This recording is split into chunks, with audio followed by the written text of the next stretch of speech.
Hello everyone, welcome to Digital Dot Computer Point में आप सभी का स्वागत है। आशा करता हूँ कि आप सब लोग अच्छे होंगे और अपनी क्लास को एंजॉय कर रहे होंगे। आज हम चैप्टर नंबर 2 को थ्योरी देखेंगे, 2 की थ्योरी देखेंगे। दोस्तों, आपने चैप्टर नंबर 1 कंप्लीट कर लिया होगा और उसके प्रश्न उत्तर भी कंप्लीट कर लिए होंगे। तो आशा करता हूँ कि आपको प्रश्न उत्तर और थ्योरी समझ में आई होगी और क्लास को एंजॉय किया होगा। आज की क्लास में हम देखेंगे बूटिंग क्या है। अब आपके दिमाग में आ गया ये बूटिंग शब्द क्या होता है, तो मैं आपको बता दूं, जब कंप्यूटर या लैपटॉप को पावर बटन दबाते हैं तो सबसे पहले कंप्यूटर का हार्डवेयर और सॉफ्टवेयर सक्रिय होता है। इस प्रक्रिया को बूटिंग कहते हैं। इस प्रक्रिया को क्या कहते हैं? बूटिंग। तो आप में समझ में नहीं आएगा कि सर क्या कर रहे हो आप। तो मेरे कहने का मतलब है कि जब भी हम कंप्यूटर का स्विच ऑन करते हैं, पावर सप्लाई को ऑन करते हैं, तो सबसे पहले हमारा कंप्यूटर हार्डवेयर की पार्ट्स यानी हार्डवेयर कंपोनेंट को देखता है। वो सही से कार्य करते हैं नहीं करते। फिर हमारा कंप्यूटर सॉफ्टवेयर के सिस्टम को देखता है कि हमारा कंप्यूटर किसी सॉफ्टवेयर की वजह से तो स्टार्ट या एरर नहीं बता रहा है, उसको वजह से देखता है। तो ये बूटिंग प्रोसेस होता है। ये इतना जल्दी होता है कि आपको पता भी नहीं चलता है कि कौन सी प्रक्रिया कब होगी। अब बूटिंग के प्रकार, अब आपके दिमाग में ये भी आ रहा है कि बूटिंग होती है पर कितने प्रकार से होती है। तो मेन बूटिंग होती है वो ओवरऑल 2 प्रकार की होती है, कोल्ड बूटिंग और वार्म बूटिंग। ऐसे तो बूटिंग कई प्रकार की होती है, लेकिन जो मेन है वो इम्पोर्टेंट है, उसकी वजह से टॉपिक मैंने लिए हैं। तो बूटिंग कितने प्रकार की होती है? 2 प्रकार की।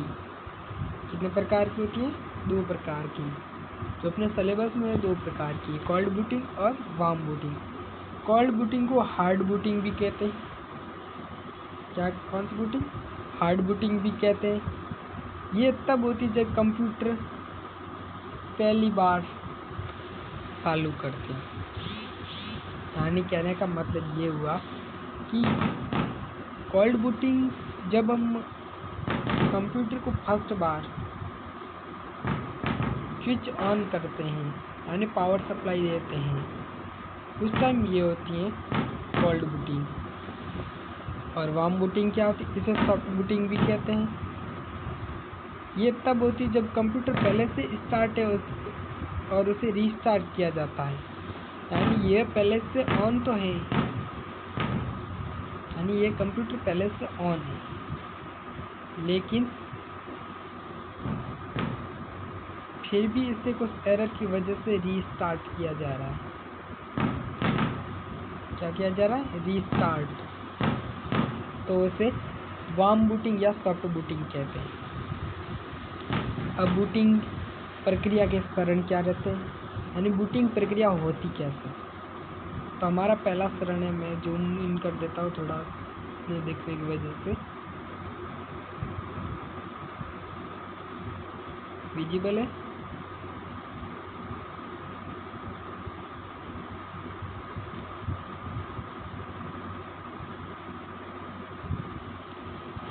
फर्स्ट जो हमारा बूटिंग का चरण है वो पावर ऑन। कंप्यूटर का पावर बटन दबाने पर बिजली कंप्यूटर के विभिन्न हिस्सों में प्रवाहित होती है और सभी घटक सक्रिय होते हैं। यानी सबसे पहले कंप्यूटर की जब बिजली को पावर सप्लाई को ऑन करते हैं तो सबसे पहले एसएमपीएस में या यूपीएस लगा तो यूपीएस में जाती है या एसएमपीएस में जाती है। और उसके बाद कंप्यूटर के विभिन्न मदरबोर्ड के हिस्सों में जैसे सीपीयू है, मेमोरी है, रैम है वगैरह, इन सब में प्रवाहित होती है। फिर आता है सेकंड चरण, आता है पोस्ट। अब पोस्ट की फुल फॉर्म क्या है? Power on supply test. ये कंप्यूटर के कंपोनेंट में पावर सप्लाई गई है नहीं, ये उसको चेक करने के लिए पोस्ट प्रक्रिया होती है। यह बूटिंग प्रक्रिया का पहला चरण है, जिसमें कंप्यूटर के सभी हार्डवेयर घटकों जैसे keyboard, monitor, RAM, hard disk आदि की जांच की जाती है कि यह सही ढंग से कार्य कर रहे हैं या नहीं। मैंने बताया था कि आपको पोस्ट यानी power on supply test, power on self test में ये प्रक्रिया होती है। अब BIOS basic input output system, यह फुल फॉर्म हमने फर्स्ट चैप्टर की क्वेश्चन आंसर में भी देखी थी और सेकंड चैप्टर में कुछ रिलेट करता हुआ सेकंड चैप्टर भी है, क्योंकि ये ऑपरेटिंग सिस्टम हमने पढ़ा था उसमें बायोज आया था, तो बूटिंग सेम प्रोसेस से थोड़ा सा मिलता जुलता अलग है। पोस्ट की सफल होने के बाद बायोज मदरबोर्ड में मौजूद फर्मवेयर का कार्य प्रारंभ होता है। अब आपको दिमाग पा गई फर्मवेयर क्या, तो आगे आने वाले वीडियो में हम फर्मवेयर के बारे में पढ़ेंगे। बायोज कंप्यूटर के हार्डवेयर और सॉफ्टवेयर के बीच का संपर्क स्थापित करता है, यानी ये ऑपरेटिंग सिस्टम यानी GUI पढ़ा था अपने, ग्राफिकल यूजर इंटरफेस, वही सिस्टम है बायोज सेटिंग का। यानी यह पोस्ट यानी ये जब पावर ऑन सेल्फ टेस्ट हो जाता है उसके बाद में हमारा कंप्यूटर बायोज की प्रतिक्रिया करता है। फिर बूट लोडर, बायोज के बाद बूट लोडर सक्रिय होता है और बूट लोडर का कार्य ऑपरेटिंग सिस्टम को लोड करना होता है।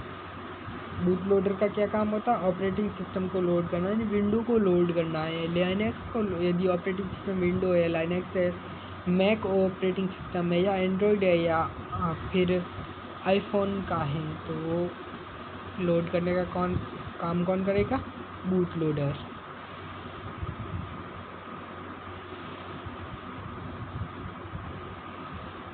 अब एक एक करके इनके बारे में जानकारी प्राप्त करते हैं। सबसे पहले post power on self test, hardware की जांच।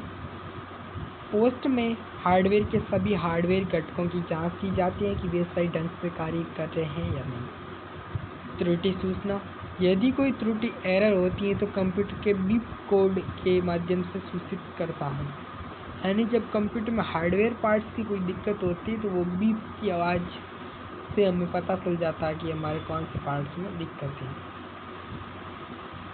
अब BIOS basic input output system, firmware.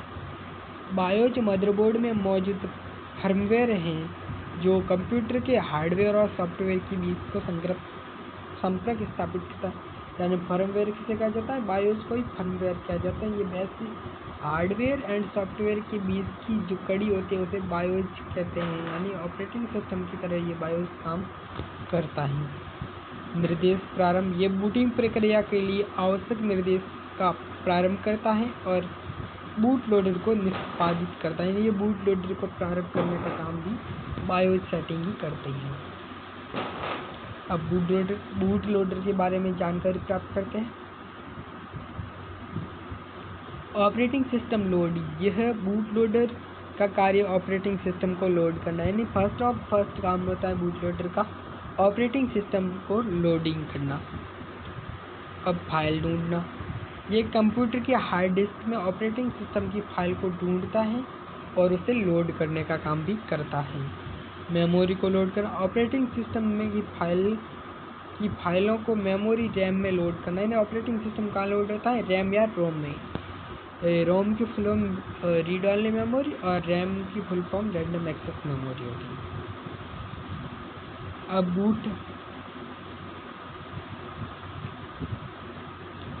Booting प्रक्रिया का महत्व क्या है? सुरक्षित प्रारंभ। बूटिंग प्रक्रिया यह सुनिश्चित करती है कि कंप्यूटर सुरक्षित रूप से प्रारंभ हो।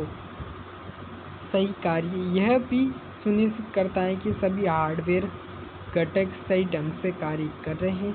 उपयोगकर्ता अनुभव, बूटिंग प्रक्रिया के पूरा होने के बाद ही उपयोगकर्ता कंप्यूटर का उपयोग कर सकता है। निष्कर्ष क्या हो गया?